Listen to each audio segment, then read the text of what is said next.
Kampo ng Sultanato ng Sulu nagsabing tila sinasamantala raw ng puwersa ng Malaysia ang idineklara nilang unilateral ceasefire para ituloy ang opensiba laban sa kanilang mga tauhan. May ulat on the spot si Cedric Castillo. Cedric? Yes, Rafi, sa pinakuling update mula rito sa Felda sa Habat, ay sinabi ni Malaysian Police Inspector General Ismail Omar na nagpapatuloy ang operations ngayon ng bakbakan sa may kampung Tanjung Batu dito pa rin sa Lahadato.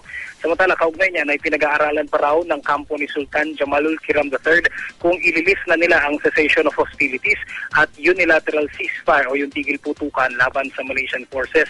Ito ay matapos ibalita kahapon na isa na namang miyembro ng Royal Sulu Force ang napatay sa engkwentrong naganap sa kampung Tanjung Batu.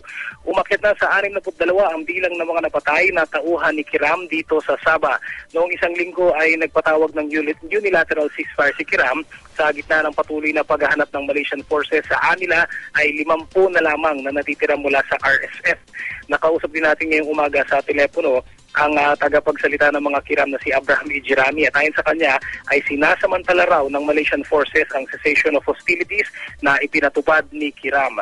Samantala ay kinumpirma rin ng Sabah Police Commissioner Hamza Taib na isang detainee ang namatay sa loob ng piitan dahil di umano sa isang karamdaman. Pinabulaanan niya ang balitang lumabas sa isang pahayagan dito sa Sabah na nagpakamatay di umano ang detainee. Wala namang iba pang detalyeng ibinigay ang Sabah Police Chief.